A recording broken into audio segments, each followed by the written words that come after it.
Hello, friends. Good evening, and welcome. My name is Kaylie Horowitz, And my name is Ian Downs.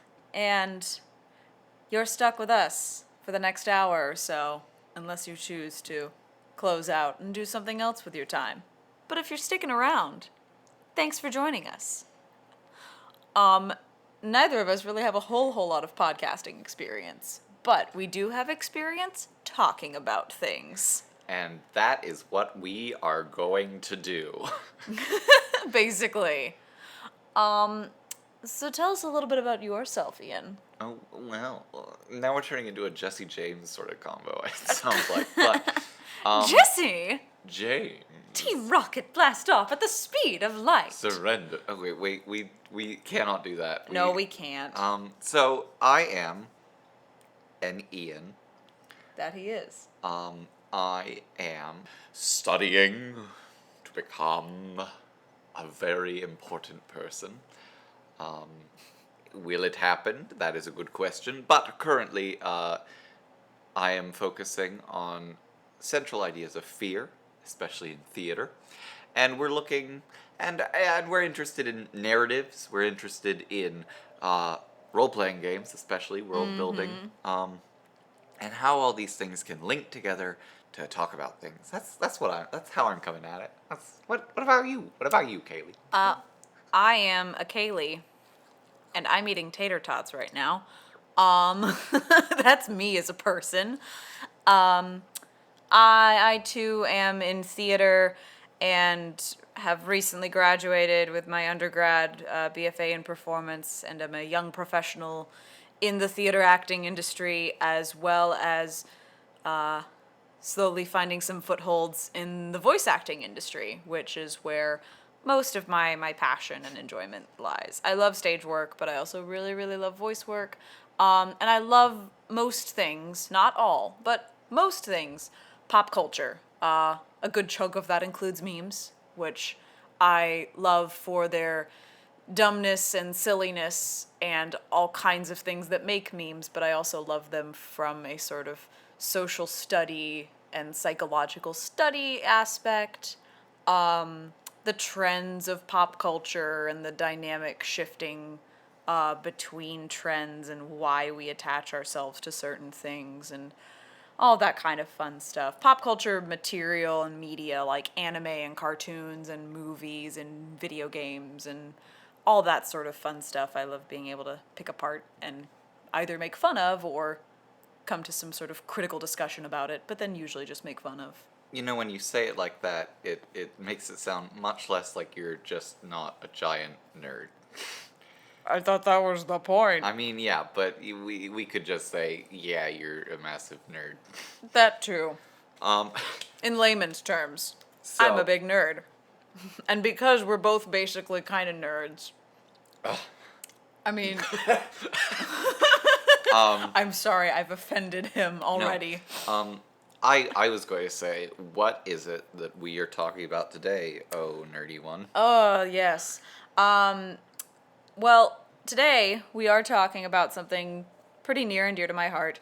That goes a long Really? ways. Yeah, I mean, it's not something that I still, like, it's not something that I live through every single day and, like, constantly think about every single day. I hope you don't live through it No, every I single day. don't. It's 3 seasons. But it's one of those foundational shows that when I started thinking about, like, why do I love voice acting and why do I love the things that I do and, like, want to go into this business, this is one of those shows that I always think about as far as, like, establishing sort of that pillar, like, one of the pillars of this is why I like this genre and want to work in it. Great, what is it? Avatar, The Last Airbender. No, that movie that came out by M. Night Shyamalan? Yep, you got it. That one. Love that, right? No. The series, the original series by Mike and Brian. Oh gosh. You know them on a first name basis. I wish I did. I know that's how they always get referred to as the co-creators, is Mike and Brian. But yeah, When did it originally premiere? It was 2000 Seven? 2007? Was it 2007? It's been a We're going to say while. it's 2007, and even though there's a computer in front of us, we are not going to look it up because we're not going to be those people. Stop typing it in! Okay, we won't type it in. So cool. If there's anything we're wrong about, I guess we're not We going to be can able to just look it be- up. Well, okay, there's a difference between being wrong about, like, okay, this is, like, a really, like, well-known fact and we're just idiots, versus, like, when did this come out? I don't know, probably, But if we're also just idiots, call us out on it. I But, mean- like, it's the internet, so that'll happen anyways. We could say anything and we'll be called out as idiots. Dang. Even that the earth is flat, a well-known statement of truth. Of truth? I think it's a really interesting point, though, in that the Avatar map is flat. We could start there. Water. Water. Anyway. Earth. Ah, Long ago. this is not an ASMR podcast. Well, I want to start, though, with the fact that I should say that I only just watched Avatar: The Last Yes, Airbender. Ian has just finally watched the entire series for the first time. A couple episodes, like, multiple times because they were on Nickelodeon a lot. Yeah, no, I But- saw the same 3 episodes over and over again in my childhood, and I couldn't have told you a single other thing about it except that there's a guy who has a scar on his face, and he wore a blue mask to rescue the Avatar. I'm pretty sure I could have told you his name was Zuko at that point. I could Wait, have you were told not you. talking about Harry Potter. What? Guy with a scar on his face. Okay, and- no, but this is like a you're burned across your face rather than like a ooh, wow, how hideous. He has a little bit of a thing on his forehead. No, and then I could also tell you that there were women that were super badass. They could fight with fans, and that was pretty exciting, and that their village almost burned down. I probably couldn't have named them for you, but I know it's the Kyoshi Warriors now. And then I also knew that at some point there was a big city with big walls that was attacked by a drill. Did they win? Did they lose? I couldn't have told you. A drill that looked suspiciously phallic, but none of us as children really picked up on it. Well, okay. I mean, there's I something did. there's something interesting to be said about that phallic representation in the breaching of a wall and the Fire Nation Oh, and yeah. the Earth. There's some really fun stuff that we could get into, but I really don't want No, to get not into today. some Not this time. That's- psychosexual. That's for you all at home to have conversations about afterwards. So what was your experience binging all of it pretty quick? Like, you didn't have to wait the months and months and months between episodes or between seasons, like I remember having to do as a child. So what was that like, being able to go through the whole story pretty quickly? Okay, yeah. I would say that I learned again that I am not a very good binger. Like I can watch pretty successively. I think my most watch was like the entire 3rd season over a day. But like it took me a week to do the 1st and 2nd because I Yeah. was just like, I can't do this. I don't understand how people cannot sleep. I enjoy sleep. For me, it was a rather engaging plot. I think I cared about what was happening. I loved the characters of this show. Yeah. They are all very fun. They are all very interesting. They all have good motivation and wonderful like excitement. I know that I found myself really hating at certain moments plot though, because it was moments of, gosh, yeah, we know this one very specifically. We've seen this story before, which is, tried and true for television, for children's shows, for any form of medium. But there were a few episodes of like, oh God, I thought we settled this already in the show canon itself. You were wrong. But I think one of my favorite things about it is, of course, the world that is built on yeah. this. And I would not claim to have any sort of real practical knowledge of Buddhism or Taoism No. or anything like that. But it feels very rooted in that sort of cultural identity, especially through the music, especially through the architecture, especially through the styles of bending. Well, and also, yeah, the general way of movement and the general, like, ideas and beliefs of these people. And that's always, I love the world that is created. It just, for me, and I'll say this a lot, I feel like, in all of the podcasting, the sense of consequence is so meaningless. We've talked about this a little bit, but the idea that, like, here are people that are throwing fire and throwing rocks, and in the entire series you get like three major deaths. You get Boom Boom Man, Combustion Man, Combustion maybe. Man. Although probably, that one's a pretty specific. He falls into a chasm after exploding. I feel like that one's the most like, yeah, he did. Except for when Ember Island players. For those of you, like, I'm assuming a lot of you might be familiar with the series, but some of you probably aren't. In season 3, there's sort of a recap episode that they place, kind of before the last 4 episodes, basically, last 3 or 4, of the final main plot. And it recaps everything major that's happened, and there's a lot of fun side quips from the characters about, like, oh, there's a, like, it's them going to see a play about their journey thus far, and there's quips from side characters about, did so-and-so die? I don't know, it was kind of unclear. And so Combustion Man was one of them. Jet was another one that was unclear. Jet, who through my watch through was very clearly dead. Me too, yeah. Like, I mean, young audience. You said young. Not as a child did I think that he died, but certainly, like, when I watched this recently, like, I haven't watched the whole thing as recently as you have, but, like, I have gone through it, I think 2-3 times all the way through now. But yeah, that second go around, I went, oh no. Yeah, he did. He real did. dead. And then you have the third one. The third one is the general of the Fire Nation who becomes captain and then admiral and then Admiral commander. Zhao. Yeah. And he's like ripped off a bridge or something by a giant monster made of water and spirit energy. And we never see him again. We never see Zhao again. Which is very much a like, okay, yeah, now thinking about it, yeah, he's probably dead. And, I mean, if we were to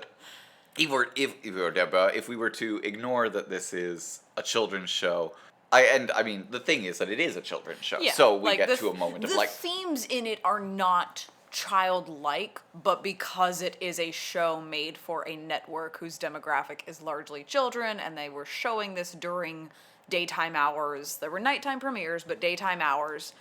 It's sort of, I just as a general term, I think we're mostly going to stay with children's show, although I think we're very clearly on the same page that the themes and the way that it tells this story is not, like, for the youngest part of that demographic. It's not baby's first anime. No, it's not baby's first anime. Like, it's a show that I think reaches to children or an audience that's younger than 13, let's say. Well, it very clearly is because of jokes and things. Yeah, it reaches to them, but I think because of those jokes and because of the way it handles that world and the story and those characters, it allows them to kind of think about some of those things a little bit more when you wouldn't really necessarily consider being able to have a conversation with a 10-year-old about the consequences of war or refugees or... Gosh, how many xenophobic references and cultural things happen in that show that you kind of see happening today. It's a very timely show. If you've never watched it, I would definitely check it out. No, and that was one of the things that I really did enjoy about it, was this sort of like, oh, here are some really interesting ideas of refugees and how do we help them? Yeah. And the interesting thing for this show is that while it is this pressing matter that we have questions about still, it's still not offering answers because we see these people that, like, are refugees, and spoiler alert, we know some of them are kind of evil because we've seen them before. But the sort of, like... as a forewarning, this is a spoilers everywhere because this show has been out for... multiple years now and is... We literally told them who died, like, 5 minutes ago, maybe? But not, like, end spoilers yet. But also, plug your ears if you've never watched Avatar, or just don't care, or if you do care about spoilers still. We be spoiling. Sorry. This is not a timely enough topic to avoid spoilers. But Yeah, 10 years is a long time. Maybe 12 if I was right about when it came out. It's been 84 years. I don't think so. I don't think it's been 84. But the idea of that we see very often that, like, here are these refugees, and it turns out that was a terrible idea. Like, Yeah. The refugees do attack the capital. The refugees do end up being these, not, I don't want to say terrorists, because they're not really, like, it's not really, It's not terrorism. it's it's not a full concept of it, but the No. idea of, like, no, they don't come in and say, "Ooh, this is great. This is my way of life." Uncle Iroh does, but then you have Zuko, who is very like, "And now I will betray everyone." Though at the same time, I will say that that city that they do betray, Ba Sing Se, is, you know, not exactly the most like, "Ooh, this is a great place," and like the But fact the only thing in Ba Sing Se worth saving is Bosco the bear. That's God not- bless that bear. I love the Earth King. He is The Earth so King kind. he's a pretty cool dude. Like, He's got no idea what's going on. He's trying to be better, which I liked as like an interesting character trait, like that you've got this whole conspiratorial government plot running, and when he does come to actually eventually recognize what's going on before everything goes back to hell in a handbasket again, you do see him kind of make that note of, I'm going to try to fix this because I've been lied to, and now I realize I have to take the responsibility, and I, for now, can't trust anyone else to handle these things. I'm gonna be the hands-on person and try to do what I can to make up for it. And then that's quickly dashed. but what's his name? I don't remember. The head of the Dai Li. I Yeah. remember their name. Yeah. But that is such an insidious, like, we've seen it before, sort of Oh, yeah. character perhaps, but like in that sort of idea of, here is this big walled city Yeah. in a land that has been ravaged by war for 100 years, that has just sort of said, this is our safe haven, and we will accept refugees, but we won't accept it if they're coming in and saying, we need help. Yeah. They are coming in as poverty-stricken survivors of something, but we're not going to acknowledge the massive upheaval that is outside our walls. There is no war in Ba Sing Se. Thanks. Oh, I don't remember her name. What was her- Janet? She had like did she have the same name? No, it's the same name. It was the same name. For some Hi, reason I thought it kept changing. Because there's the room underneath the lake where it's like, "Hi, my name is..." Oh, well, okay. No, we almost slipped into some nice racist... Nope. Nice racist stereotyping of voice. But it is that sort of, like, soft-spoken... It's a soft, gentle tone. but always. it is the, like, 15 women in a room saying, "Hello, my name is Janet." I can't remember her name. I'm going to call her Janet. Janet. Thanks, Janet. It's not Janet. It's like Juno or Jada. Judy. Judy. There we go. No, it was like Judy, but it was D-I. Yeah, no. Judy, yep. But like, if it... Janet. if it was like a white suburban nation... Oh, it would be Janet. It would be like Stepford Hi, Wives. I'm Janet. It would be Stepford Wives to Here's the a max. casserole. Welcome to the neighborhood. Do you want to see the pool? This joke is done. I love that movie. We can do that at some point, but we Yeah, are... Stepford Wives. But this... The refusal to acknowledge. refusal to acknowledge, which I love it to death. My main problem with it is that 100-year war, and you know, we did have that in like actual human history. We've had multiple, but I don't really count BC because I don't really count that as war necessarily, because I feel like it was more like, we're at war, and then it took 200 years to actually even do anything. They were like, "Oh, but we don't have any troops," and they were like, "Well, Guess we have to wait for more. neither do we." But we're still mad at you. We are angry about something, and then like 50 years down the line, they attack each other, but like nobody was alive for the original incident. But no, the 100 Years' War, I don't know what that war was necessarily like. All I'm basing it off of is, life. Yeah. My life as not having been in a war In a for a war for 100 years. 100 years. But the idea of, like, war has been going on for 100 years, and I get that, like, everybody's in a militaristic sort of sense, but it sort of at times it's like, oh, and now the Fire Nation has finally attacked this town. It's like, what do you mean the Fire Nation has finally attacked this town? Like, it's been 100 years of war. Where have these people been? Where has this town been? Did they just forget about it? I don't know. Like, that's one of those things. I will say I have not. I remember watching the first couple episodes of Legend of Korra, and I never dug much deeper into like any of the. I think there's like a couple of pieces of comic based lore, graphic novel based lore, a couple other things like that. But I never got into that, so I never found out if there was like stuff outside the main series canon that answered some of those questions. Like I know Korra goes into the first Avatar and stuff like that in the last season, I think. But yeah, like I think that was something I was kind of confused about too, with the length of that 100 years of war and conflict. And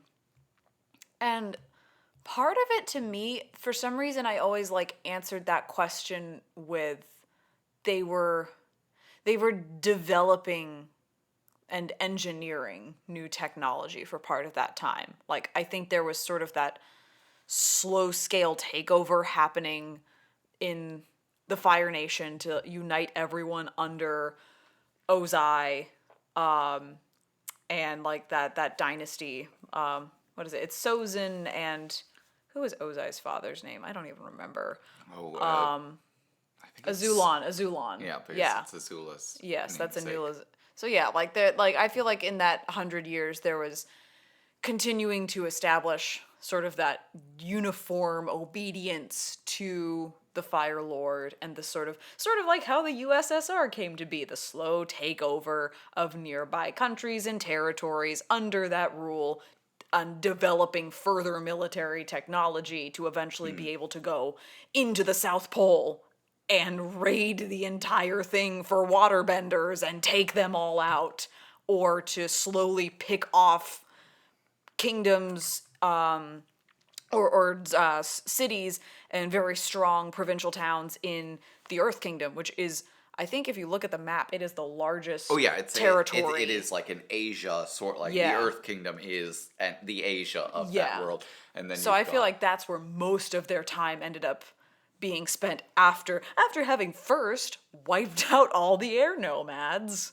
I think that it was one of those like progressive kind of, we have made a statement with this attack, and therefore we are going to hold our own while maybe there's some resistance from our neighboring kingdoms and tribes going, wait a minute, what? So I feel like part of that 100 years was playing the defense and developing the technology, and then slowly creeping their way back in, and then taking things off very quickly. which sounds nice, but it's still for me it is that sort of level of like, we see the world as is, Yeah. after what we've assumed is a 100-year war. And so for me at least, I hit points of like, okay, this is a war that's been going on for 100 years.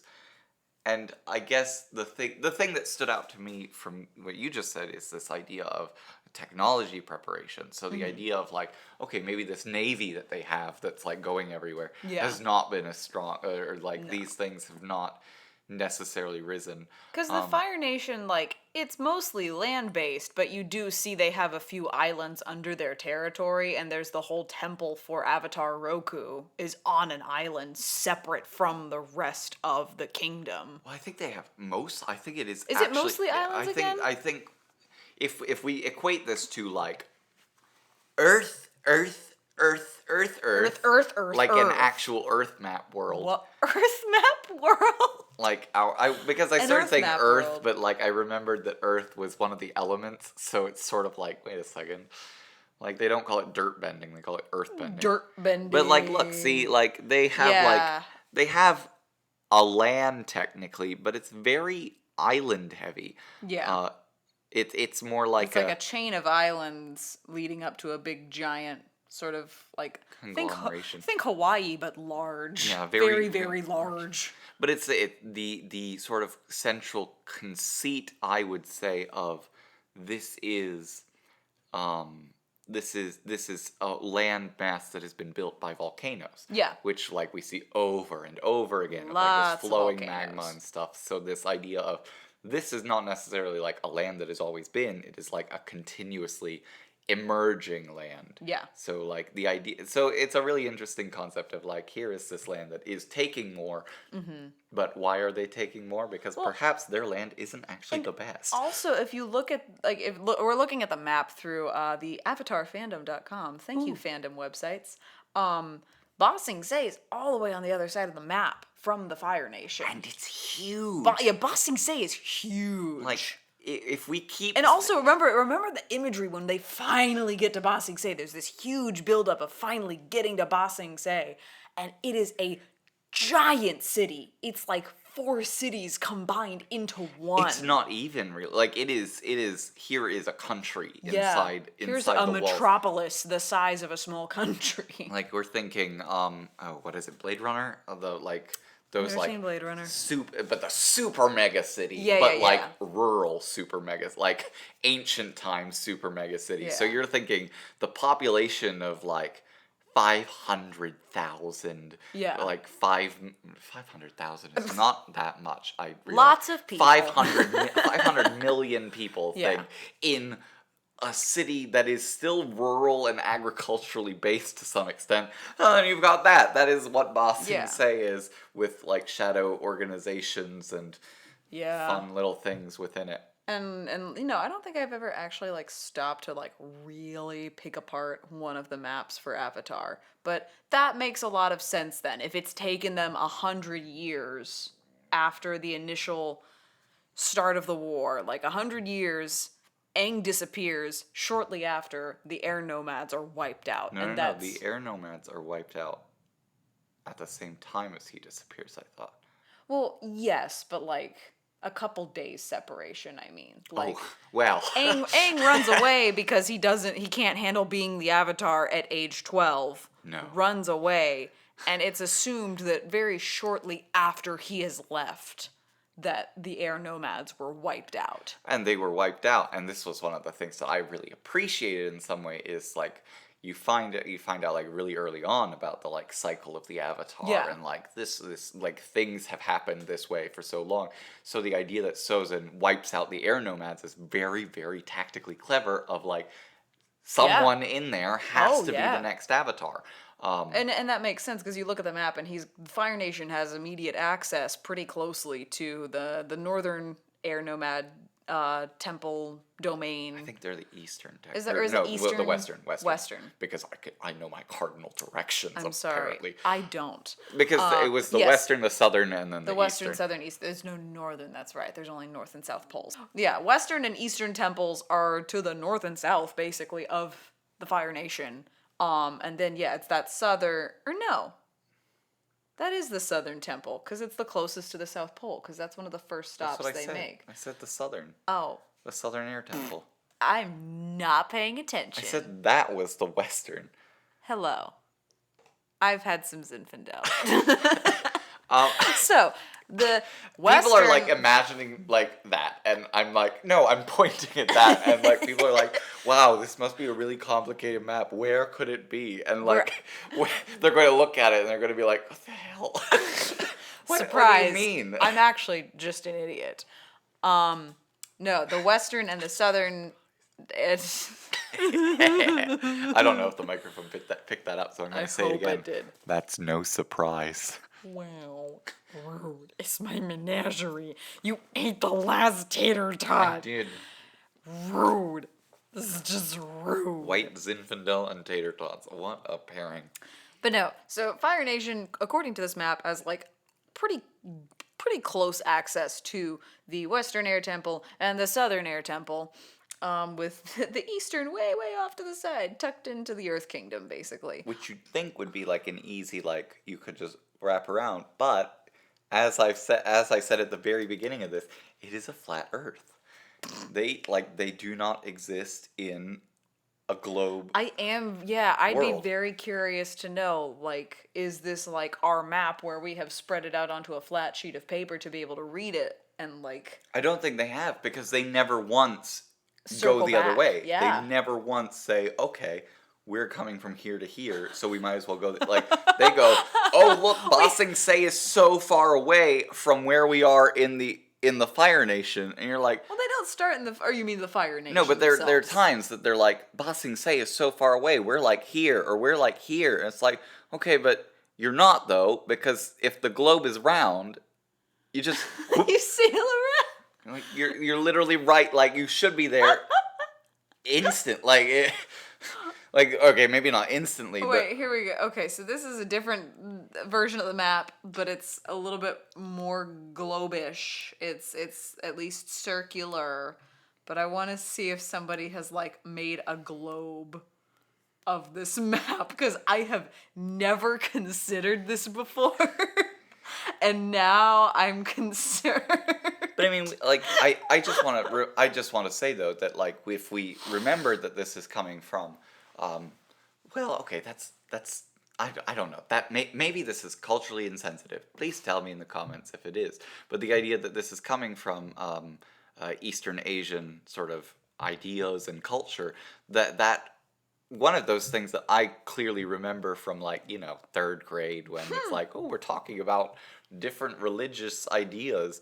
The idea of, oh, the turtle, the carrier of the world on its back, is one of those initial ideas of how the world works.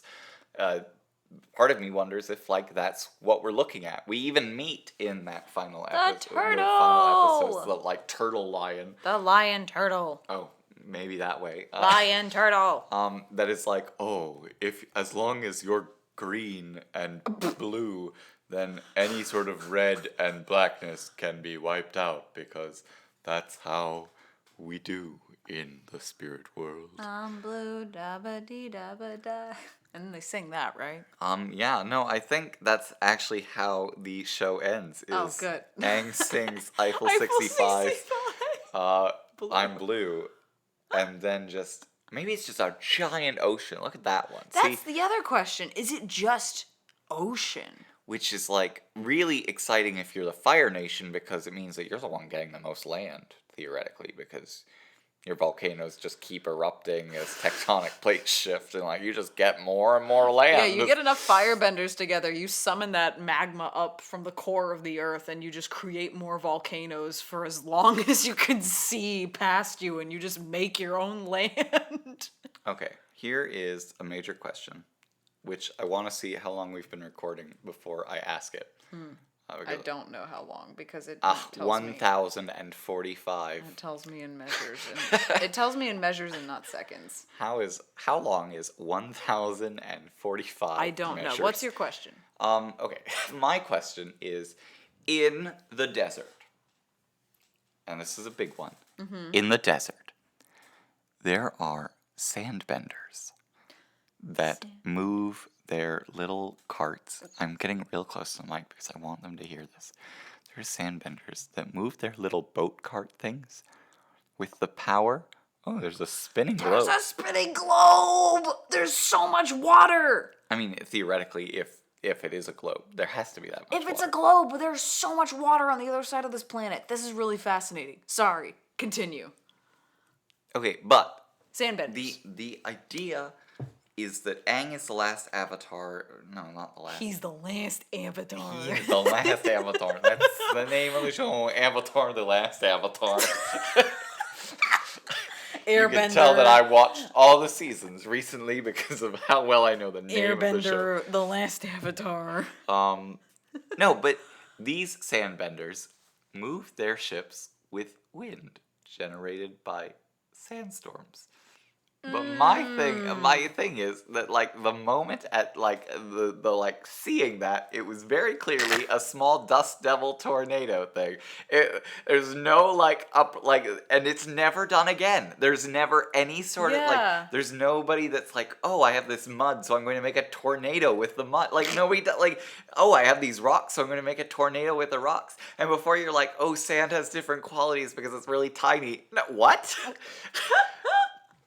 Like that's at the same level. That's like when Katara like stops the rain. It's like, yeah, she stops the rain, but then it forms a barrier because it like coagulate. Like it is. Yeah. You don't move these individual drops. You're moving water as an idea. You're moving earth as an idea. So when it's this like tornado of dust, I'm like, oh no, wait a second. That's very clearly airbending, especially if you're moving like sails Yeah. with that. That's one of the things that I was passionately upset by. I just What, that sandbenders are basically airbenders in disguise? but nobody wants to talk about But it. nobody wants to talk about. We are having these conversations then. We Um, will talk about the things that the world isn't ready to talk about. And that is that sandbenders, as much as you could say, oh, they move sand, it's very clearly that they're not sandbenders, they're dustbenders. Yeah. Which is They're a dust form bunnies. of air. They're dust bunnies. They're dust bunnies. Um, that brings me though to the library, which has another death in it. I don't think he dies. Well, but that's one of hope those he doesn't questionable die. moments in the show as well. Of like, did they die? Well, it's sort of uncertain. I certainly don't think the scholar ever comes back to the mortal world, but in my high hopes and in sort of the faith that they sort of establish with the relationship between the humans and even like non-Avatar, just the humans and the spirit world, that the spirits, while they can be cruel, mean well, and they have the ability to understand. I don't think so. Not all, but I feel like a good majority of them, like a lot of them can be misunderstood, like Panda Spirit in the One Village. Panda Bear. I'm actually a really evil monster until I'm happy again. I'm a panda bear. Which no, sorry, wait. We're bouncing jumping- around we're here, jumping but we're too at many this panda topics. bear, and this panda bear also upsets me a little bit because it's like, here is a forest spirit whose forest is burned down, and yeah, that sucks, and I could understand why it's angry, but here's a forest spirit that is like, my forest is gone, and I never learned about seeds. I never learned how trees work. I never learned how trees work. like this. What do you mean? How old is this forest? That like the trees have been here for centuries, and this panda bear has forgotten how trees work. And like this is really weird for a panda bear because their food supply is bamboo, which grows like in a week. Like a forest of bamboo is there again in a month. So like the idea that there's this panda bear that's like, oh, the growth cycle of a forest is meaningless. When it is gone, it is gone. Do you think it starves itself because it's like, once I've eaten this bamboo, I will never have this bamboo The again? scene from SpongeBob. You took my only food. Now I'm gonna starve. Except that it's this panda bear that then turns into a demon And kidnaps people. and steals people from a nearby village who are like, what the hell? A village surrounded, I'd like to point out, by forest. Like, the Also, spirit doesn't just go, oh, maybe I should just move. It's like, my forest is gone. These people have forest. They stole my trees. Maybe I'm thinking about this too much, but part of me also thinks, because there's like a wall, like a little wall, like just wooden kind of thing around that village. I think it's stone, actually. Is but it like, stone? but Because it's a village, for a yeah. second It has I walls. thought the like gates or the wall panels were made of bamboo. No, you're. I think you're misremembering. But at the end of that episode, when the spirit is like, "Oh, Oh, when he walks Oh, away, I'm happy. bamboo Bamboo shoots goes, up. "Ba-doo, Yeah. No, ta-da." that I remember. forest," and then everybody comes out and they make the funny jokes of like, "Wow, I haven't used the bathroom in Yeah. a day," and it's like, well, good thing for you, Sokka. But like, one of these people has been in there for 4 days. What did he do? What has that poor soul done? What did he do? Did he like? is he just like he's diseased? Do you need to continue bodily functions in the spirit world? I think you do is the thing, because Sokka comes out and is like, I haven't used the bathroom, and there's no bathrooms in the spirit world. So either this like poor soul that was captured on the first day of 4. So this spirit has not been attacking for very long. No. And like, these villagers like are rightfully upset. Yeah. But this poor man who's like been stuck in there for 4 days has either like shit in the spirit world for one, which is a feat in itself, or he has held it in for 4 days. Which, like, poop-wise, you could say is like, some people actually do that in real life. But, like, pee-wise, that's really unhealthy. These are the conversations that no one was ready for. Also, he's dehydrated because they're, like, hungry and thirsty when they come out. There is no, like, food, human, like, mortal food or drink in the spirit world. That does not exist. Also, these people don't die in the spirit world, which is, impressive in some right, because, like, there's some spooky monsters in there. Oh, yeah, there's... I don't know if you'd heard that, but there's some spooky monsters in there. The freaking face stealer terrified me. And that was my original argument of spirits that are not good, because he's kind of creepy. He's kind of creepy. He's kind of creepy. No, so, like, getting back to the original point, although this is a conversation that what are y'all's thoughts on the spirit world? Are there bathrooms? No. Do you need to use the bathroom?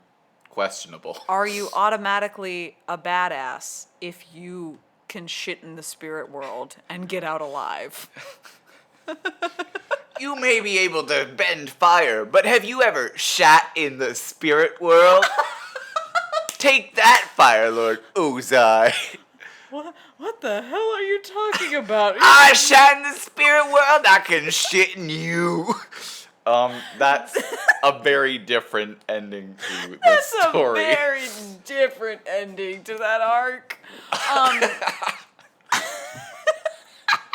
It's actually Sokka facing the Fire Lord owning him that way. But Sokka didn't use the bathroom. No, I in the Spirit Lord. know, but he could have. He couldn't have. He said he couldn't have.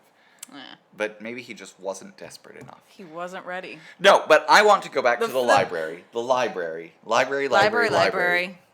The face stealer is scary. We get that. Yes. I could talk about him because he's horror and stuff. He's a scary boy. And I love that interaction. We could talk about him later on for a different thing. Who knows?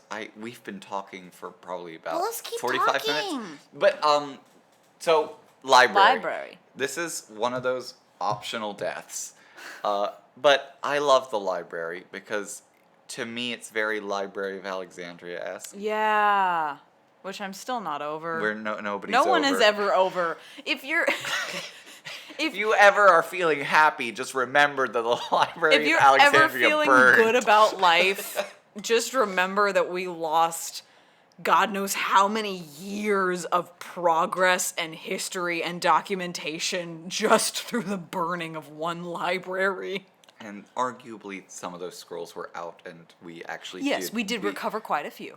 But even like the sense that it wasn't just like, oh, we've kept all of our information here. It's like, here is an example of everything we've ever had. Yeah. And so like I think a lot of those, what have they estimated? Maybe like half to a third, something like that, in that ballpark of the materials in the Library of Alexandria were copied and kept by Islamic and Jewish rabbis and literary guardians library. Like owls, like the literal giant owls. Yes. No, but they were kept by those cultures, so we do have part of that knowledge. But no, I think we have a lot more than we even like think about. I just don't know what the numbers ended up coming to, but rip I Alexandria. was there, so I could tell you. No, but rip Alexandria. I think anyways, one of the central ideas is that here I think what strikes me more than anything about the burning of the Library of Alexandria is that in some ways the torching of a library is always really terrifying. Yeah. No matter what. And like for an ancient world where this is like the wonder of the world that is a library, the burning of that is horrifying. Yeah. But just think, like, if you've, oh wait, actually, does that ever happen in a movie where a library is burned? Fahrenheit 451. Yeah. But like those movies, like Fahrenheit 451 is the big one though. Of like, Yeah. here's a stack of books. Here's like knowledge that is just lit in a blaze, and there is no stopping that in books because Yeah. they burn. They burn really easily. But in the same sense, this library It gets filled with often- sand. It gets filled with sand, but this man who I love this character. The I nutty love him scholar. because wow, once you get into like academia, you sort of turn into that. You really You do just like become that this is what character. I'm actually excited by. And his is I'm really interested in sand thing. Like I'm really interested in this idea, and he's also that sort of occult character in some Yeah. ways, which I'm pulling from Call of Cthulhu and Monster of the Week sort of things. Yeah. Of like, here's a character that is like spent their life devoted to this idea of there is this central thing that works. And he just needed the right protagonist to come along and help him out. Yeah, he really did. But that like image of everything is going to hell, and he like sand is pouring in, and he looks up from like this stack of books that is lying around him. He's like, I can't leave this place because Yeah. of what I might learn, which is horrifying That's and honestly- sad. And it reminds me in some ways of The Mummy, where it's like Yeah, the I was just person about to say. who like is like so desperate for money and gold, Yeah. and then they get sealed in the tomb I was because gonna say it's a mummy, it's a national treasure. It's one of those moments of like some or even not as gruesome, but going back even to like an Indiana Jones, like someone in the adventure quest lets some form of greed or knowledge seeking get the better of them, and that is ultimately their demise. But I feel like in that angle it is such a thing about personal greed, whereas this was always a character that I think about like wanting that knowledge but wanting to use it to put back out into the world. and That's this is that's why I hope the owl had pity on him and like had kept him around the library like one of his little fox servant people. Yeah. The fear of the like mutilation of self for the gaining of stuff. Yeah. And specifically the gaining of knowledge, the idea of like there is that character trait, that character person that is I will sacrifice anything I have to in Yeah. order to learn more, in Yeah. order to be more powerful through my knowledge of the world, which is a common occurring trope Yeah. in some ways. And this character that is like, I can't leave a library and all of its knowledge and all of its Right. secrets to just never be read again. Mm-hmm. Which I think is one of the like more sinister parts of that spirit of knowledge Oh, that yeah. is the owl, that is Humans betrayed them so many times that he went, nope, you're done. but like it's one of the key ideas of knowledge and wisdom is the sharing, and that's why Uncle Iroh is such a powerful character in my eyes, is because he is this strong, intelligent, goofy old man. God But bless like, Uncle Iroh. but he is so much clearly more a spirit of wisdom than this actual spirit of wisdom, because his thing is a sharing and a like give take idea of we can learn from each other. And the owl is very much a like, you owe me knowledge in order for myself to Yeah. allow you access to knowledge. And So it's what you're saying is that we should just have Iroh guard the library instead. I think he could have been an excellent guard for the I library. agree. But But the world needs him. but We the- don't deserve Uncle Iroh, but we need him. But as a like continuing academic in some ways, this idea of gatekeeping of knowledge, of like, Yeah. you have to be able to show me that you can use this knowledge, Yeah, is very like disgusting in ways. I would and- say, because everyone has to sacrifice something. Like Katara gives up the water scroll after they've, which they've they- already learned, they've- which yeah, is they've sort of already like, learned great, it, okay, so- whatever. and then what is? The scholar gives up like a first Yeah, edition he's got copy something. of like Ba Sing Se's natural wonders or whatever it is. I can't. What does Aang give? I don't remember that. Aang gives a wanted poster, Right. and Sokka gives the dragonfly knot. Yes. Yeah, Sokka's is the thing that he looks at and goes, great. Sure, but okay, and that's another issue that I have with it in this sort of like, here's an academic. It's this idea of like these practical knowledges or like Yeah. these artistic knowledges. I don't give a shit. Like that idea of like here's a knot that I have created. Like more this is, bashing of artisanal skills. but like, I only care about like deep philosophical ideas and knowledge. It's like, okay, but like his creation of like knot that works, that is his own, is for some reason not considered knowledge, which is a very like, what? Also, I mean, feel it like, is because he accepts it, but it's a lower form. I feel like Sokka. We keep jumping from topic to topic, but I feel like As we do. Sokka. There's because things I want to go back and talk about, but we keep moving forward. It's that awkward social thing where you're like, I have 10 things to say about that thing Okay, we talked about 20 minutes say ago. Say all of them right now. Yeah, no, I don't remember any of them. Oh, sandbenders. I feel like there could be an argument that maybe there was a blending of air and earth culture somewhere in that pocket of the world because one of the air temples was so close to the Earth Kingdom. I don't quite remember where the desert is in the map of the world, but I feel like there's an argument. There, isn't it? It's a good chunk of I thought the it was the middle like I of thought it the was kingdom. the big solid bit there. Like, I Yeah. think it's that because So- it falls so well into the idea of Yeah, where a deserts desert typically is. are. So I feel like there's some room for argument that somewhere in that mixing of bending cultures that we start to explore more in books 2 and 3, that somewhere in that line you could have had airbenders and earthbenders creating some sort of like, or earthbenders learning from airbenders because they were so close. Something like that. Flows into the stomach because the stomach is a worthless organ, unlike the heart. Thank you, Iroh. But like, because again, I know the nomads, like air nomads, sort of like, they've been doing their own thing.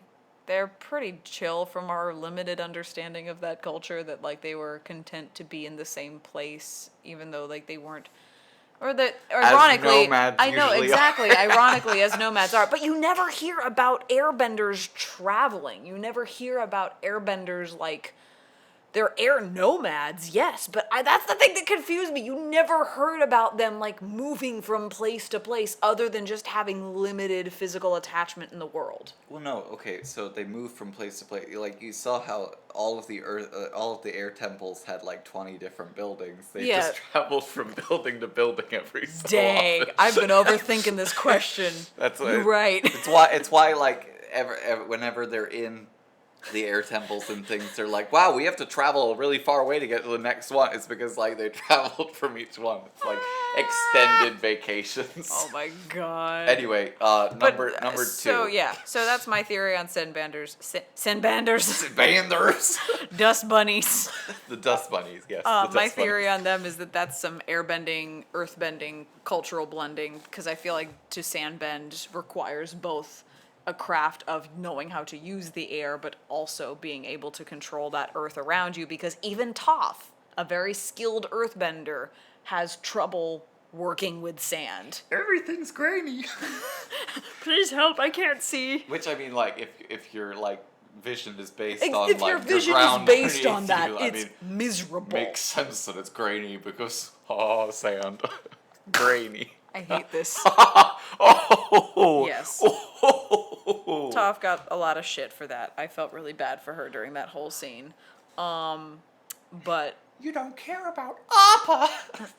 Aang, calm down. What the hell? You I guys were understand in a you're sinking upset. library and you didn't leave when it started sinking for 10 minutes. How do you think you got out? How do you think you got out of the library? Like, yeah, because you're protagonists, you're invincible. Yeah, okay, we get it. It's a children's show. But So that's my theory on sandbenders. Earth and airbender love child. The second thing, we talked about the panda in the forest. That's a continuing conversation about the spirit world. Faceless. Faceless, Oh yeah, no, spooky. Oh, the thing about the spirits, that was the other thing I wanted to come back to. That it seems like in that entire world, they do acknowledge that there are, in the sort of scale of good to evil morally, there are spirits that lean more towards the evil side, but I feel like we never hear about benevolent spirits that take over things. We only hear about benevolent humans that take over things. We hear about spirits that are not so kind to humans, but in most of the cases of interaction with spirits, we see them as either misunderstood, misunderstanding the situation at hand, or like understanding what is happening and trying to help through whatever capacity they can to fix it. Painted Lady is my one rebuttal to that. Even though she's not, like, actively, I think there's still some level of, like, this is her river, and maybe, like, she's unable to protect it as well because she's, like, stifled by the pollution. But I think that is a very clear spirit that is definitely helpful and definitely trying to do what it can. Yeah. But I think it was stifled. Yes.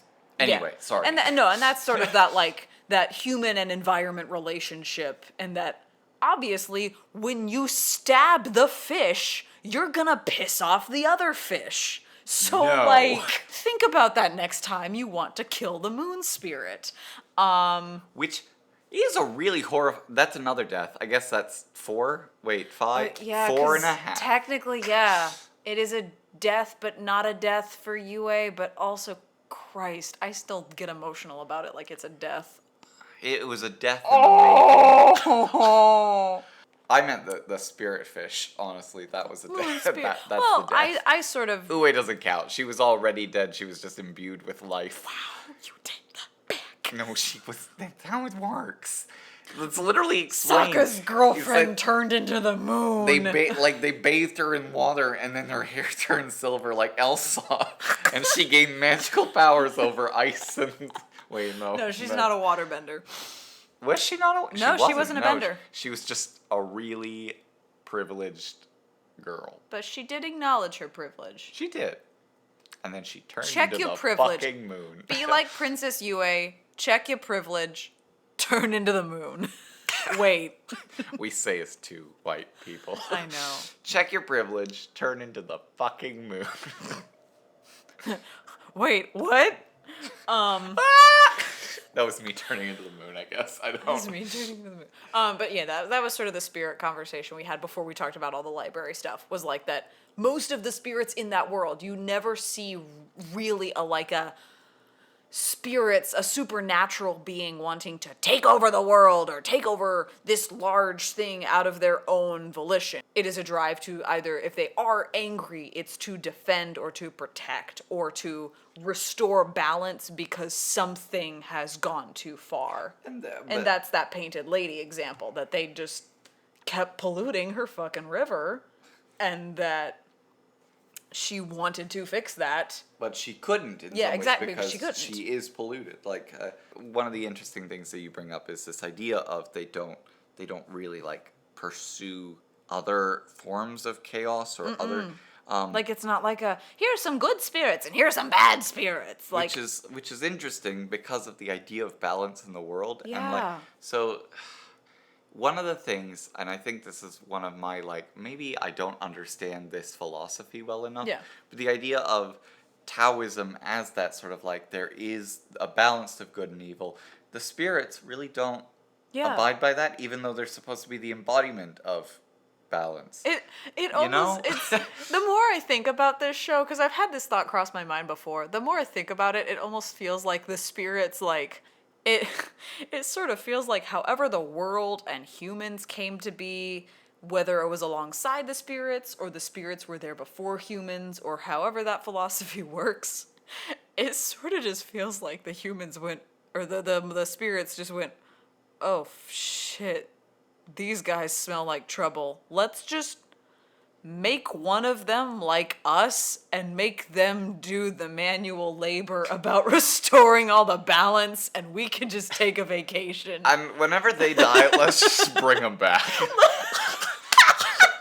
Like, not as the same person, but sort of the same person. Like, it just, that's what I've thought before, is that the spirits created the Avatar as, like, a spiritual duty cop-out, basically.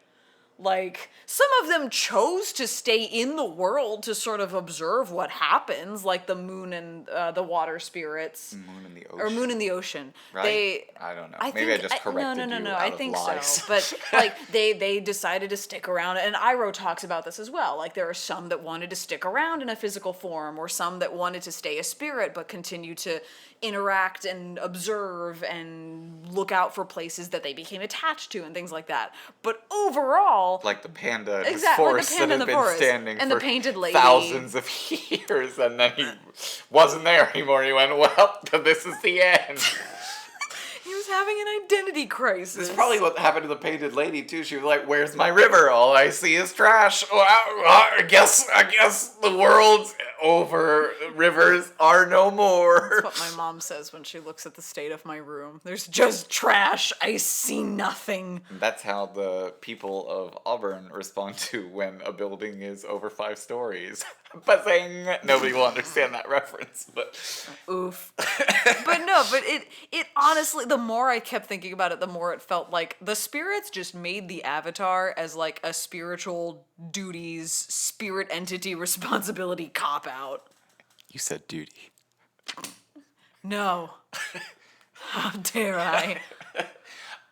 Like, that's sort of what I've, like, come to think, like, because everyone always talks about, like, what does it mean to be the Avatar, to be reincarnated, and all the, like, philosophy and sort of religious / spiritualism attached to that. It's just garbage collector. It's just garbage collector.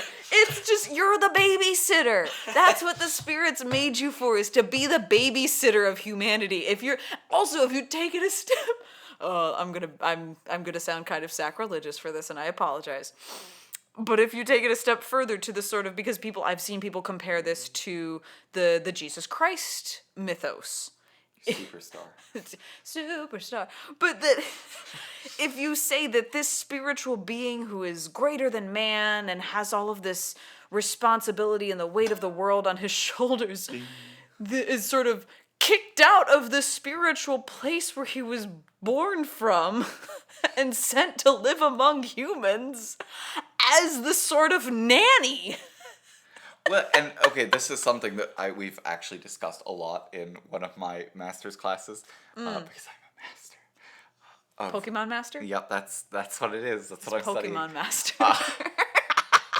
But the idea that central narrative of the man saving the world is so ingrained in culture, and like Jesus Christ is a very specific example that like we can draw from easily, but the idea that any sort of story is, and this is really like patriarchal and stuff, but the idea that it is a man saving a society. Every story is a man saving a society. Even the ones where it's a woman doing it, it is a man saving a society. Checkmate, feminists. You can't say that. I know we can't. That's my first thought, was checkmate, atheists, and then... Checkmate, atheists. Jesus Christ is Oedipus, is Harry Potter, is the Avatar. Boom. Oof. Major oof. But no, that's... Yeah, The babysitter, yeah. But no, well, yes. As much as we like to try to continue to make sure that we can continue to make new stories of women with power, it feels like, that cultural narrative is very much ingrained. And that's because we've been doing it for thousands of years. And when you are trying to create something new, you always look to what has been before. And when what has been before has never existed with the woman's side of the story, it is very difficult to... So the good news is that we have another couple thousand years to, like, make some cool stuff and then see who is inspired by that. Unless we all die. Come on, women in 4000, what you got? 4019, I expect woman Avatar.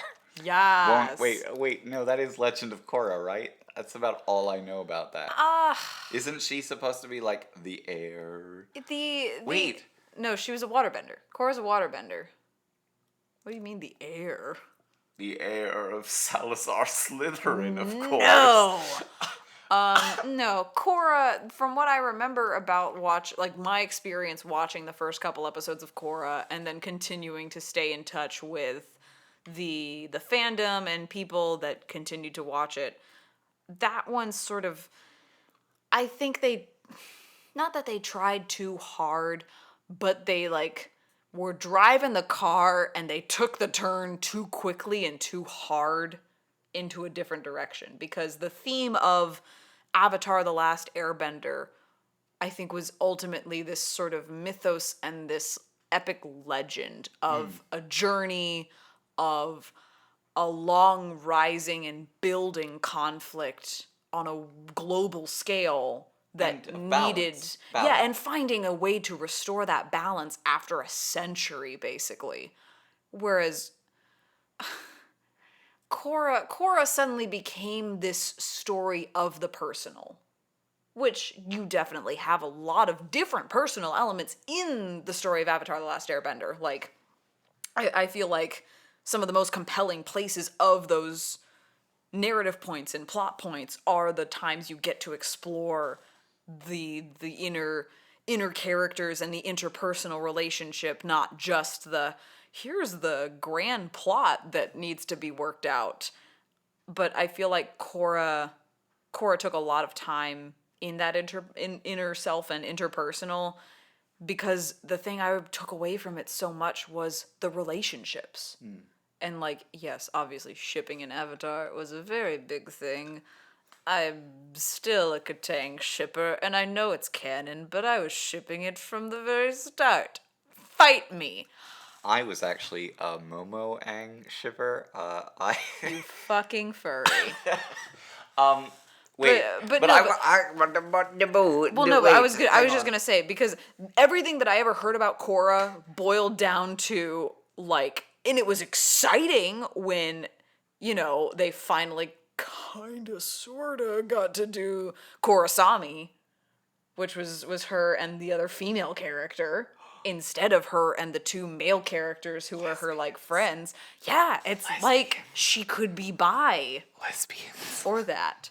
But that No. and that was kind of a controversial thing, because they took it off. They aired the first season, and then there was a weird break, I think, in season 2, Where Alabama just stopped airing it. not just Alabama. But then the entire last part of it, if I remember correctly, I think the entire last part was only streamable. No. It shifted to streaming overnight, basically. Because they wanted to take it in that direction, which was great. And because she was a waterbender. Yeah, Streamable. I hate it. But yeah, so that's what I remember distinctly about Korra, was it suddenly just became about the relationship. And I know there were still continuing world problems, but it's one of those this is immediately after, because she is the next Avatar. This is Wait, immediately you just told after me that she wasn't. Korra? Yeah. No, she is. What? Then why did you just... When did I might have misspoke? You better go back. Okay, if you're listening to this, I want you to go back 3 minutes ago, maybe 3 minutes and 20 seconds ago, when I was like the heir to the Avatar, and she was like, "No, Oh, that's not what happened. Okay, when you that's say not what happened. No, I'm talking to you, viewer, right now. I'm whispering in your ear. I want you to go back, and I want you to sow the seeds of rebellion in the past." Okay, that's all. Bye.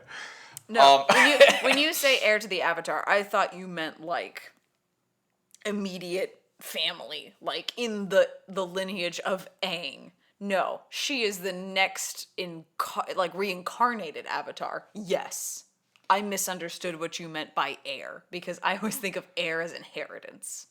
I always think of air as the stuff around us that we breathe every day. There's another one! I would have been a great Sokka. You really would have. Let's see if you can get all 4 elements before this is over. I've done Earth, sort of, and air now. But so she was the next reincarnated Avatar. I've done water too, Stream. That was a good Stream, one. yeah. Sorry. Stream, yeah. But no. It's because suddenly it's this like. I guess you could say I'm on fire. Okay, sorry, you can talk now. Thanks, Sokka. I hate it.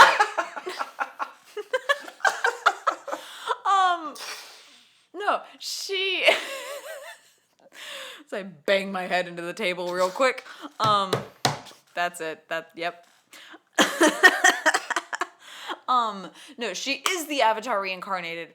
And yes, you obviously can assume that Aang lived a very long, fulfilling life after being technically 112, but a 12-year-old saving the world, living another, what, approximately like 82. 70, 80 years, something like that. Like, he lived to be very, very old. And then he died. I mean, yes, as We all do. as we Except all he do. didn't, because he got reincarnated as Korra. So exactly, it's one of those questions of how do you pick up a story that was sort of this legend, this figure of mythos story, this case one man, one boy saving the world, and then suddenly what happens in his next life? And the answer is teenage shenanigans. Basically, question mark. But we're not talking about the Legend of No. Korra. I want to get us back on track. And Yes. with something you said about interpersonal, I think Avatar The Last Airbender falls into a very specific trope of television show. And you want to know what that is? I've already told you. It's Monster of the Week! Day.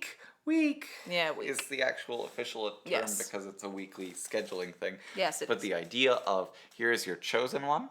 Yep. And this is a role-playing game as well, which I've recently discovered. And I think I know the Adventure Zone has done arcs of it. I think they're finishing it up as we speak. I think they're As we speak, they are recording it.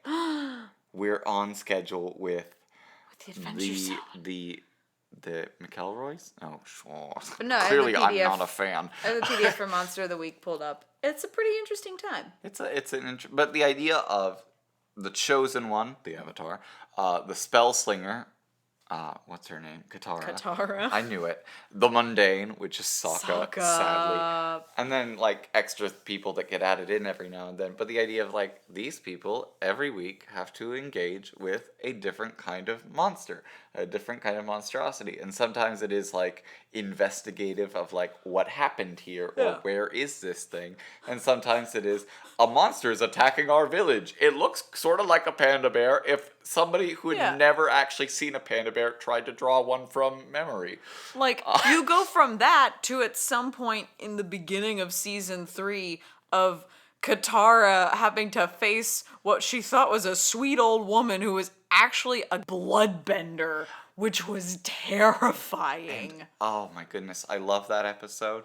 I wish it had been paced a little bit better, perhaps. Yes. But the concept of one of the things that I always was like, okay, there is water in people. You are 70% water. And it's one of these things that I have with a lot of the elements, because like fire is a little bit more complicated because it is that like I'm summoning this, but the rest of the elements, like, you have to have it. Yeah. In order for you to use it, you have to have it. Which air is like, haha, joke's on you, it's everywhere. Water is like, well, luckily we're not in a desert, oops. And earth is like, metal isn't earth anymore and we're stuck on an island, no. Rebellion! Maybe there's coal. Why are we still powering things with coal when people can earthbend? Who knows? Because we're still working on that bridge between bending and technology, which we kind of cross finally in Korra. This is still that time where they're figuring it out. But fire is that interesting one. Where was I? The bloodbending. The bloodbending. But the idea of like there's water everywhere. If you can harness that power, which she does. There's water everywhere, even in your body. Yeah. But the idea that this like the and it is a very It's terrifying. Like because I'd seen this screenshot from Tumblr of like her taking the water from the flowers, but even like knowing that going in a Yeah. little bit, because like the episode opens with that field of flowers, and I was Yeah. like, oh, we're in that episode. I don't know what the episode's about. I don't know any like I don't I Oh, I literally know no. that screenshot and that people were scared of waterbenders because of it, and I was sort of like, I don't know what's gonna happen though. But I saw the field of flowers, and I was like, ooh, it's this episode that I've known because of Tumblr. And then what? Well, because I mean, I it opens with the like Yeah. campfire ghost stories and things. Yeah. And like it made me want to run a dread of the young woman in the igloo, of like, please let me in. I'm so cold. Oh. That's like that was Yeah. like that's actually a really good like little ghost story. I don't know if it's based on anything in real life or if this is a fake thing, but love it. But then the idea of here is a person who through hardship has learned something that is dark and horrifying and like makes perfect sense in the world, Yeah. but also is like, it doesn't. It really doesn't.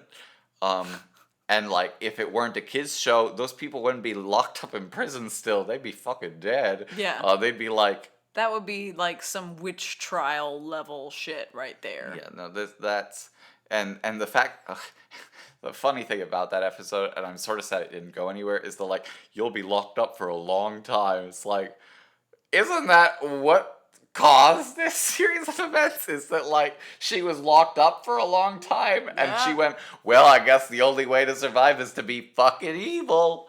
Ooh, I can make people dance like puppets. Yeah. But I only do it on the full moon because it needs to be spooky. And like I Well, draw it's my yeah, power from the moon. the height of her power. I get that. And Spooky. but it did make me wonder, like, are waterbenders just useless on the new moon? Are they like, oh no, we're dead? Well, I mean, I think it's sort of. I don't think it's to the extent that like firebenders are useless on an eclipse like that. But I think they were totally useless. oh, they on were an totally eclipse. useless. But I feel like for waterbenders, it's there's something at least in waterbending that you can do without the moon because you can waterbend in broad daylight. But I feel like it's certainly your power is obviously heightened by this thing versus firebending when the sun is there, but it's covered up by another entity like that. But there's actually a really interesting question though: is what is the moon like in Avatar? Because she's like only on the full moon, but we only ever see it as full moon, and if it's a flat Earth. Oh no. We're going back. We're going back to the first thing I said. First circle. If it's a flat The Earth, first circle of then hell. then the moon can't be like an origination of the sun's light. It is its own light, especially when it's a spirit of itself. The moon is actually a really interesting celestial body in this mythos. Well, we already know the moon is Yue at that point, Well, so yeah, but I fuck mean- it does what it wants. But exactly. So like this, we like in our Earth, the one that we can like go outside and walk on if Yeah. we so choose, but we But won't who needs because to it's, go outside? it's kind of wet, and I don't want to go outside because I'm not a waterbender. I am. Wow. I mean, not really, but I'm a Pisces, so I kind of assumed that I would be if I lived in that world. Yeah. If If you not- if you were if I w- no, if I wasn't, I would we be would be the Sokka. Ember players. Think of us as the like Ember Island players of me as Katara and you as Sokka. Like the over emotional Am Hope I- speech, Am I crying the all Sokka the time. in the first two acts, or in the Oh yeah, the character the change, last act? Sokka. where it's like, ooh, I suddenly have actually funny jokes, if you'd call them that. I don't know. I'm gonna go with The first two? the third act. Oh, the third act, because okay. I've made 4 puns with each of the elements. That's true. Pretty good. That's I pretty think Sokka level. That is one for the books. But you were saying. I don't even remember, honestly. But, so, Monster of the Week, there are all those things.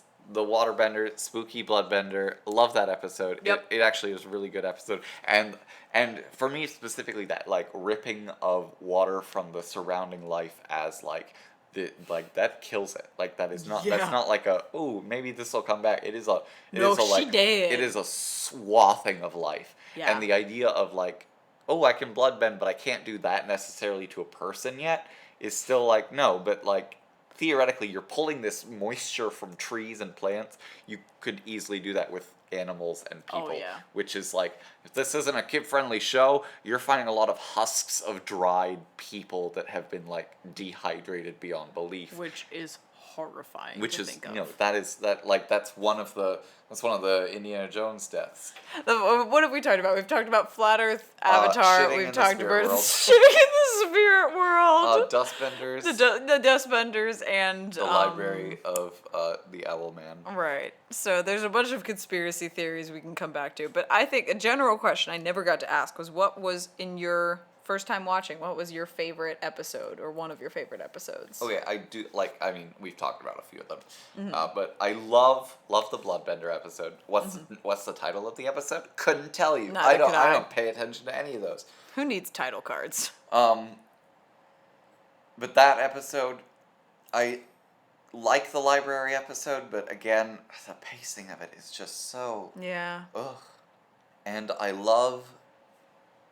What episode is it? I think it's the. I'm going to say it's the first episode where they're in Ba Sing Se, where it's this like slowly realizing Yeah. how insipid and disgusting and like horrendous this city is. Yeah, no, because that slow revelation of something is wrong to something is really wrong to we can't even do anything about it. It is that wrong. If I Like, remember correctly, I think it's all in one episode, maybe two, but I'm pretty sure it's all in one where they get into Ba Sing Se and they are taken to their living quarters and they try to get an audience with the king, and by the end of the episode they are met with the head of the Dai Li, who is like, no. hey, what's up?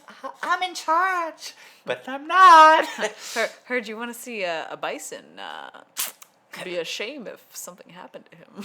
And then like 2 episodes later, you have Appa's Lost Days, which is sort of like, which is like if you don't like animals, and I'm not necessarily like a huge animal lover, he's but not. like that idea of watch this animal suffer for Yeah. 23 minutes is Well, a little bit because- like, why are you making me watch this? I don't want to watch this like cruelty of this I appreciate majestic beast. I appreciate that episode because I feel like it does an acknowledgement that a lot of kids shows or cartoons that feature like an animal sidekick or something like that as a secondary character, that's sort of all they become is the animal or animal-like sidekick, and they just sort of goof around and do whatever they need to do as the sidekick or a supporting character. Lick people, carry them. Yeah, stuff like Yawn. that. And here's a case, because you've seen multiple occasions, like during the course of this character development of Appa interacting with these new people that he comes across, of being a real badass when he can fight in certain situations. Like, I love watching Appa just take down whole, like, platoons of people. Also, Deus Ex Machina, the bison, honestly. Basically. But, like... Wait, we're stuck. Luckily, we have this thing that we can just ride away on. Like, But no, I really appreciated that episode, not as like a, here's our PSA on animal cruelty, but also as a like, they did a very good job of being able to communicate his character without having his mouthpiece of Aang. Like, and it was not, I mean, it was a little beaten over the head about like, this is why animal cruelty is bad, but... a few of the episodes are like, this thing is bad. Yeah. Here's why. Yes. Hey, Painted Lady River episode. Yeah. Pollution sucks. But also within Appa's Lost Days, you see, like, they do a really, really good job of, like, getting that specific emotion across, which if you haven't already developed that supporting character, doesn't always come through. And I think it just shows how much we have seen and understood about Appa without realizing that we have, because he's a nonverbal character. That, like... Because he's a non-human character. Oh, yeah. That, like, you already have that very human attachment to him that without words you still understand that perspective and have that empathetic connection. So I'm like, oh, great. Like, when a supporting character, and especially a supporting, like, animal side character, has an episode that I get, like, a little bit misty over, the animators and the writers did a great job with that. That's what that can sum to. Speaking of misty over, I mean, I don't like the whole episode of Tales of Ba Sing Se, but Every Iroh's time great I in that. think about that, my eyes start to tear up whenever I think of Iroh's section from Tales of Ba Sing Se. Tears of Ba Sing Se. and and that is to me one of the things that proves most definitely to me that it's not the plot that I cared about so much. It is the It is the characters. characters and the world that they inhabit, because here is this person who has lost. Falling so slow. No. Soldier boy, I'm gonna cry. come marching home. I'm No, gonna cry. and I mean, like, it hits in several ways. The one is just the grieving parent for the child, and that hurts so much. I hurts. mean, we see that in so many things, but it always hurts. Ugh. But it also, the idea of that was the memorial to the original voice actor of the character. Yeah. And so here is like this beautiful, like, it is a beautiful piece of, like, here is the life of this person, which is Yeah. so sweet and so kind, and yeah. Also, We're all getting teary-eyed now. on a completely, in this sort of emotional, touchy-feely area, something that I never appreciated about this show as a young audience member, like as a 10 or 11-year-old watching this, but older now, I go, oh my god. Like, the psychological and emotional stuntedness element that this show explores in different ways, mostly through Zuko, obviously.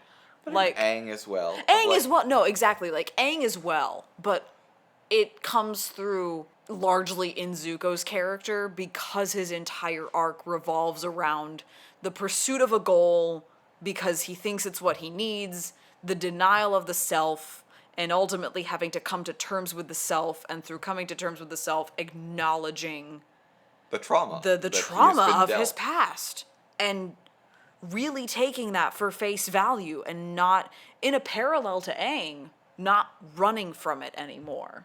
Like, just standing and facing it, and seeing in Azula's character that even she had her own sort of, not, I don't think as severe trauma as Zuko, obviously, but she was also still dealing with some serious stuff because of their abusive and emotionally distant father figure who did what he could to kind of keep their mother out of the picture, except when she doted on Zuko because No, he doesn't keep the mother out of the picture. You're misremembering a very clear thing, is that the mother is the kind, loving mother. She is. Until her, well, okay, no, she's She the just kind, loving mother. Not even disappears. until it is the father, in order to take over the throne, has to kill Zuko because he Yes. has to experience the same grief and pain that Iroh does. Yes. But what the mother suggests is that she poison Azulon. Mm-hmm. And so she is banished for treachery, Yes. but Ozai takes the throne because of Yeah. that. So I would say that the mother isn't out of the picture. She's very clearly in the picture until she commits ultimate treason and poisons the emperor. But she is to an extent out of the picture from what we see in those flashbacks. So this obviously based on what lore and history is sort of documented through other sources. Her out of the picture for Azula. She is there and she is a presence, but whenever we see her interacting with Azula, it's in love, but still in a sense of, I am very concerned and worried about this child, and I love her because she is my daughter, but oh my god, she is starting to scare me. And so she is through that sort of, it's not an emotional distance like Ozai is with both of them, but it is definitely this, I want to show her that I love her, but I also want to, I need to find I a want to more, punch her in the face. yeah, I mean, yeah, As but we like, all do. Azula, oh jeez, one of those characters that you're like, Jesus. I love her and I hate her. Like, I don't know if I ever loved Azula. I don't. I love to hate her, but I also love her and I hate her. Just because, like, you see, like, regardless of what her circumstances really are with that relationship with her mother, which I'm kind of sad we never get, like, a full taste of. We only get those snippets, so it's that, like, I can only fill in the gaps so much. I think we see much more of Zuko and his mother's connection. But I am sure Azula suffered her own sort of psychological traumas or forced upon responsibility and ultimately possibly anxiety inducing traumas, which put her into this situation of, I need to push all that aside, like sort of like Zuko does in the beginning. I'm pushing everything aside to go capture the Avatar. Azula says, my brother has been banished, haha, I guess I win, but now I have to do this so that I can absolutely secure my place. Or Azula is actually just a sociopath. Which is meaning also... that, like, the mother being like, this is concerning is very distinctly, like, yeah, it is concerning. Yes. Your child is actually a sociopath. Which, yeah, I'm not a... It's also a very, very, very plausible theory. And- But from that could also extend the, like, driven to that point through an admiration for her father and a respect for her father, but I still think ultimately a fear of her father. But Which leaves her in this place of, I thought this would be the answer, and I thought I would come out on top finally after putting in all of this, and she still ends up losing. But she doesn't. Here's and I love the battle between her and Katara. Oh, it's one of my favorite fucking scenes. I mean, it's barely a battle. It's more like a crazy woman being shoved in ice. But okay. The so sequence. Here is Ian's hot take on Azula because lightning. She is such a powerful woman. Yeah. She is a powerful woman. She doesn't from know how to beginning interact end. with people. She doesn't, which makes her a really interesting female character in some ways because she isn't a woman that knows how to interact with people. The beach house episode and just the beach episode in general. Oh, this is your house. Are we allowed inside? Oh, I don't want you in my house. Like, But- that's what I feel so bad for her. No, but it's okay. But I Yeah. the hands down thing is, here's a woman who once she gets to actually being in power, she falls apart immediately. And that to me is really problematic for Yes. multiple reasons. I love her as a character, but I wish we had seen more of what you're seeing, which is this like anxious, like, desire to be right and in charge, but we don't really see that. We only see her ever as in charge. We never see the, like, uh-oh, I might fail. We only see, like, Zuko gets a lot of, Oh, yeah. uh-oh, I might fail, because yeah. he always does. Yeah. But Azula never has that, uh-oh, I might fail. She only has, I'm winning until I'm not. And then, so when we get to that last sort of episodic arc where it's like, she loses her mind, like, she goes absolutely insane, cuts her own hair, like, Yeah. just like, goes bonkers. Yeah. Bonkers and yonkers. Bonkers and yonkers. Lady Mackers, basically. It's very disappointing because it comes out of nowhere of, like, oh, suddenly I'm suspicious about everybody and I can't trust anybody. It's like, okay, yeah, but, like, where was that? Where was that the entire time? Like, where was the, like, I can't trust Kaylie, I can't trust May, I can't trust anybody. It's there in theory, but we never see it in her character. And I think that's where, like, my filling in of the gaps, I think, comes from, like, not not girls that I have interacted with in school that I feel like are like Azula. I've but had lots of interactions with militaristic sociopaths. No. They can shoot lightning from their hands. Wow, that's amazing.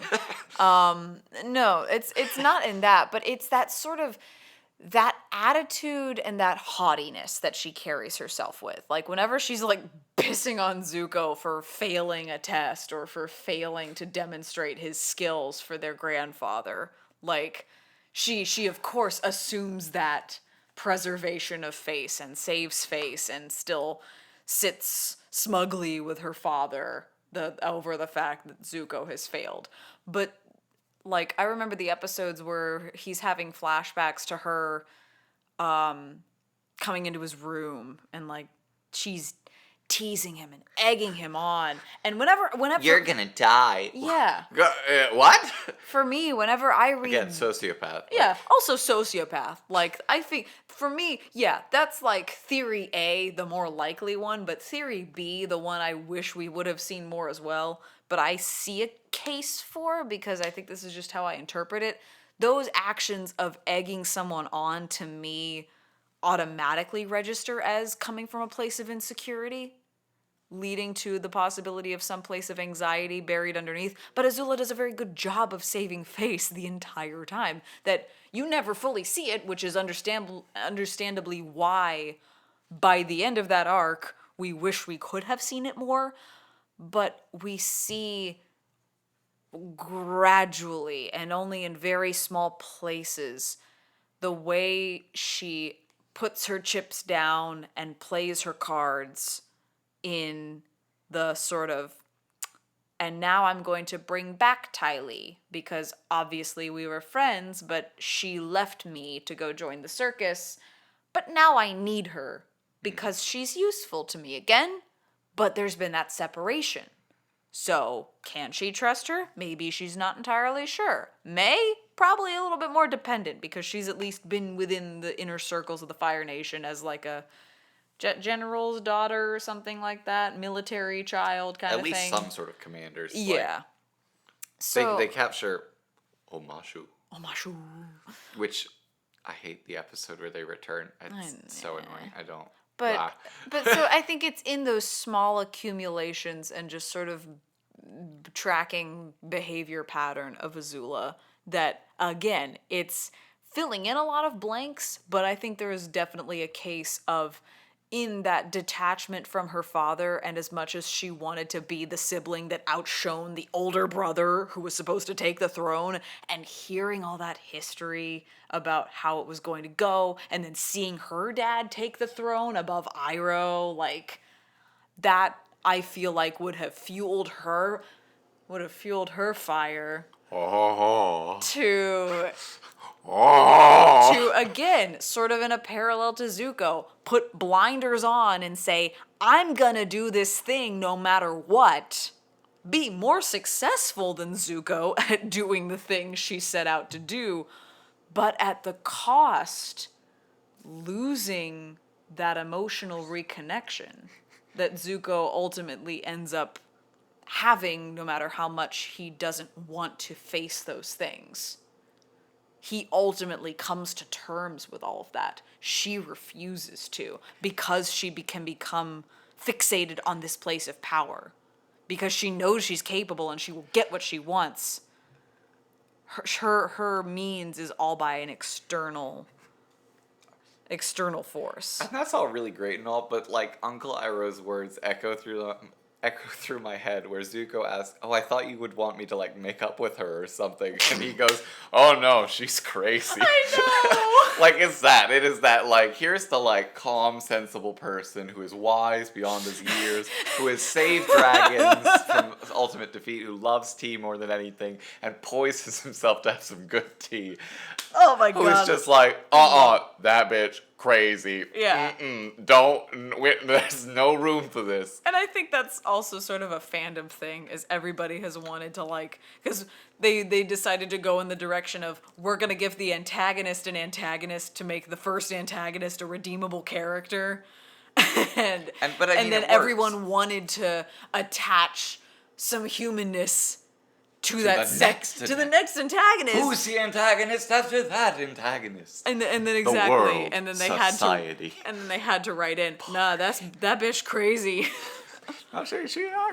Which, I mean, we could talk about how, you know, the stigmatization of mental illness Yes. as antagonistic force. But I say Yet. we need to end up here. Last minute questions. So Yes. we're gonna burn Lightning through here. round. Lightning round. You get one word to answer each of these questions. Oof, okay. Favorite episode. That's your word. No, it's not my word. Season 1 finale. Water monster. Yeah. Okay, but you need to like say. I don't remember the title. No, but it's a one-word answer. What? Water spirit. I don't know. Water spirit. There's a lot of them. Okay. But okay. Either season 1 finale or season 3 finale. Okay. Series finale. I feel like that's a cheating one, but I okay. What kind of bender are you? water. The metal zeppelins. How do they fly? This isn't one word. Yeah, no, but you only get one word. Fuck. Airbended farts. Got it. Favorite character. Can we do favorite main character and favorite Okay, side character? Favorite main character. Aang no. What a loser. I know. I'm like, yes, no. No, yeah. that's your answer. I have a protagonist complex. Favorite secondary character. Cabbage merchant. Oh, Jesus. I fucking love the cabbage guy. And I had another one that was just a quick lightning round. Favorite lingering question. I don't know. That's not a one-word answer. Well, you only get one word. You have to up tilt it. So, drill is the way you would do that. So you get one word. Oh, okay. Favorite lingering question. Favorite lingering question in one word. Scholar, library, panda, shitting. That sort of thing. That's what we're looking for. Pirates? Pirates? Freedom fighters? Right, these people that like exist in the world, but Kyoshi I warriors? feel like they're much more developed, but Yeah, but like, where are they now? Still doing their thing with their fans? Where did they go? fanning forest fires. Weird, also again, that they're earthbenders and not Airbenders. airbender. Yeah, because where or did- like even firebend. Like They. I mean, they're Kyoshi technically Island. fighters, but remember that they come from Kyoshi, who was the earthbender before Roku. Yes. So, like, they are a very clearly earthbending nation, even if we don't But- necessarily ever see them earthbending. Yes. Even if they're not necessarily earthbenders themselves, these Kyoshi warriors. But, okay, I don't even know where they are on the map. Is it that yellow island there? Yeah, Kyoshi Island is right there there. it is. So that's the thing. Here's another place on the map. Going back to another thing about merging the Eastern Air Temple to some Earth Kingdom things, because here's the library in the desert. It's off into. This is a map from the Avatar Risk map, which I didn't know there was a Ooh, Risk for look at Avatar. We play Risk. Hooray. So Eastern Air Temple is close enough that you could make a connection to that like eastern bank of the east southeastern part of the Earth Kingdom, so that you could have a connection between Earth and air to make your dust bunnies. Your dust bunny benders. And then you've got another connection here from the southern temple, the southern air temple, to Kyoshi Island, which is just sort of hanging out down here in one of the more southwestern points Well, remember, it of the got cut coast. off. Yeah, no, she separated that land from And the that guy rest of fell the Earth off, Kingdom. and then like the Salem witch trials burgeoned up there. If we want to talk Yeah. about, remember we talked. Okay, we're getting off track. We're trying to end this. I know. But if we remember the Bloodbender, we were like Salem witch trials. There was a Salem witch trial. Yeah, there was that a Salem witch we trial. sort of glossed over. But yeah, Kyoshi Island is in the middle between the Southern Air Temple and the Earth Kingdom. So again, you've got some room there that Kyoshi herself could have been influenced by both cultures. of. Well, she had to be because Well, I mean, she was the avatar, yes, but Spoilers. to teaching the Kyoshi warriors that kind of style, because it is a very grounded stance like earthbending, but you're using fans, which are a very light and sort of quick and sharp motion weapon like you would use in airbending. What? They're kind of like fairies from Peter Pan. Oh my God. Because if they don't have fans, they stop working. Clap if you believe in the Kyoshi warriors. I hate it. And on that, I think... This is a good place to stop. I feel like there are more conversations to be had. Oh, they're easily... Like, yeah. we covered 3 seasons of like an insanely world-built television show. I kind of want to come back to this another time. But that's going to have to do it for now. So thank you so much for sticking around and joining us here on our maiden voyage of the S.S Bandwagon. And we will see you very, very soon in our next episode. Well, I mean, you'll hear us. We won't really see. Bye. Bye-bye.